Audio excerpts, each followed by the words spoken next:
നമസ്കാരം പ്രിയമുള്ളവരെ, ഏറ്റവും പ്രധാനപ്പെട്ട ഒരു ഇൻഫർമേഷനാണ് കേന്ദ്ര സർക്കാരിൻ്റെ പ്രധാനമന്ത്രി കിസാൻ സമ്മാൻ നിധി പദ്ധതിയുടെ 6000 രൂപ നമ്മുടെ വീടുകളിൽ ഈ സഹായം ലഭിക്കുന്നുണ്ട് എങ്കിൽ തീർച്ചയായിട്ടും ഈ പറയുന്ന പ്രധാനപ്പെട്ട കുറച്ച് കാര്യങ്ങൾ ശ്രദ്ധിക്കണം.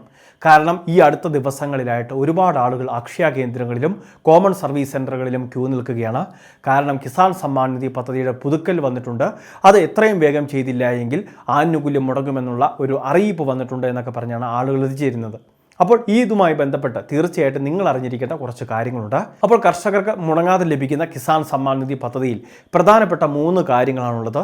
ഒന്ന്, ഇലക്ട്രോണിക് KYC എന്ന് പറയുന്ന ഒരു മസ്റ്ററിംഗ് സംവിധാനം. അതായത് കർഷകൻ ജീവിച്ചിരിപ്പുണ്ട് എന്നും ആനുകൂല്യം കൈപ്പറ്റുന്നുണ്ട് എന്നൊക്കെ കേന്ദ്ര സർക്കാരിനെ ബോധിപ്പിക്കുന്ന ഒരു പ്രക്രിയ. ഇനി രണ്ടാമതായിട്ട് ലാൻഡ് സീഡിംഗ് ആണ്. അതായത് നമ്മൾ മുൻപ് രജിസ്റ്റർ ചെയ്ത കൃഷിഭൂമി ഇപ്പോഴും കർഷകൻ്റെ കൈവശം തന്നെ ഉണ്ട് എന്ന് തെളിയിക്കുന്നതിന് വേണ്ടിയാണ് ലാൻഡ് സീഡിംഗ്.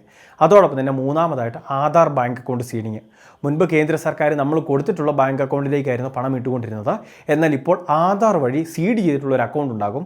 ആധാർ വഴി ഏത് അക്കൗണ്ടാണോ സീഡായിട്ടുള്ളത് ആ അക്കൗണ്ടിലേക്കായിരിക്കും ധനസഹായം ലഭിക്കുന്നത്.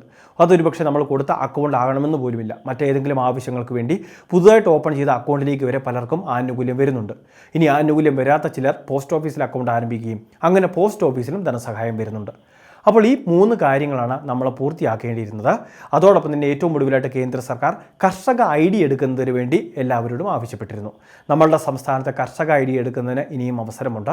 കോമൺ സർവീസ് സെൻ്ററുകളിലും അക്ഷയ കേന്ദ്രങ്ങളിലും ആധാറുമായിട്ട് ലിങ്ക് ചെയ്തിട്ടുള്ള ഫോണ്, അതോടൊപ്പം തന്നെ കരമടച്ച രസീത്, നമ്മളുടെ ബാങ്ക് ഡീറ്റെയിൽസ്, കർഷകനെ സംബന്ധിച്ചുള്ള കർഷകൻ്റെ ബാങ്ക് ഡീറ്റെയിൽസ് ഇവയുമായിട്ട് എത്തിച്ചേർന്ന് വേണം കർഷക IDക്ക് വേണ്ടിയുള്ള അപേക്ഷകൾ നൽകാൻ. ഇത് വില്ലേജ് അടിസ്ഥാനത്തിൽ പരിശോധിക്കുകയും പിന്നീട് കൃഷിഭവനിൽ എത്തിച്ചേരുകയും അവിടുന്ന് വെരിഫിക്കേഷൻ പൂർത്തിയാക്കി കഴിയുമ്പോഴാണ് ഈ കർഷക ID ജനറേറ്റ് ആയി കിട്ടുന്നത്. ഇനി തുടർന്ന് അങ്ങോട്ട് കേന്ദ്ര സർക്കാരിൻ്റെ എല്ലാ ആനുകൂല്യങ്ങൾക്കും കർഷക ID നിർബന്ധമാണ്. ഇനി ഇതുകൂടാതെയാണ് നമ്മളുടെ സംസ്ഥാനത്ത് ഇലക്ട്രോണിക് KYC, അതായത് മുൻപ് നമ്മൾ പറഞ്ഞിരുന്ന മസ്റ്ററിങ്ങിൻ്റെ ഒരു ഘട്ടം കൂടി സംസ്ഥാനത്ത് ഇപ്പോൾ നടന്നുകൊണ്ടിരിക്കുകയാണ്. അക്ഷയ കേന്ദ്രങ്ങളിലും കോമൺ സർവീസ് സെൻ്ററിലും എത്തിച്ചേർന്ന് ഇത് ചെയ്യാം. ഫേസ് ഒതൻറ്റിക്കേഷൻ വഴിയോ ബയോമെട്രിക് സംവിധാനം വഴിയോ പൂർത്തീകരിക്കാനുള്ള സംവിധാനമാണ് ഓൺലൈൻ സർവീസ് സെൻ്ററിൽ ക്രമീകരിച്ചിട്ടുള്ളത്. എന്നാൽ അത് ജൂൺ 30 മുൻപ് ചെയ്യണം, എങ്കിലേ ആനുകൂല്യം ലഭിക്കുകയുള്ളൂ എന്നൊക്കെ ചില അറിയിപ്പുകൾ വന്നിരുന്നു. അത് അടിസ്ഥാനരഹിതമാണ്. കേന്ദ്ര സർക്കാരിൻ്റെ പോർട്ടലിൽ പോലും ഈ വർഷത്തെ പൊതുവായിട്ടുള്ള മസ്റ്ററിങ്ങിനെ സംബന്ധിച്ച അറിയിപ്പ് വന്നിട്ടില്ല. പക്ഷേ തീർച്ചയായിട്ടും കർഷകരെല്ലാം ശ്രദ്ധിക്കുക. ഇലക്ട്രോണിക് KYC ചെയ്തിട്ടുണ്ടോ എന്ന സ്റ്റാറ്റസ് പരിശോധിക്കാൻ PM കിസാൻ സമ്മാൻ നിധിയുടെ വെബ്സൈറ്റിലാണ് സാധിക്കുക, അല്ലെങ്കിൽ മൊബൈൽ ആപ്ലിക്കേഷനിൽ. ഈ 2 സംവിധാനത്തിലും ഇപ്പോൾ ഒരുപാട് പ്രശ്നങ്ങൾ ഉണ്ടാകുന്നുണ്ട്.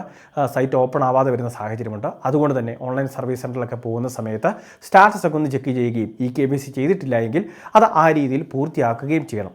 ഈ KYC ചെയ്തിട്ടില്ല എങ്കിൽ തുടർന്ന് അങ്ങോട്ട് ഇൻസ്റ്റാൾമെൻറ്റ് വരുമ്പോൾ ആനുകൂല്യം മുടങ്ങും. എന്നാൽ അതിന് അവസാന തീയതിയൊന്നുമില്ല.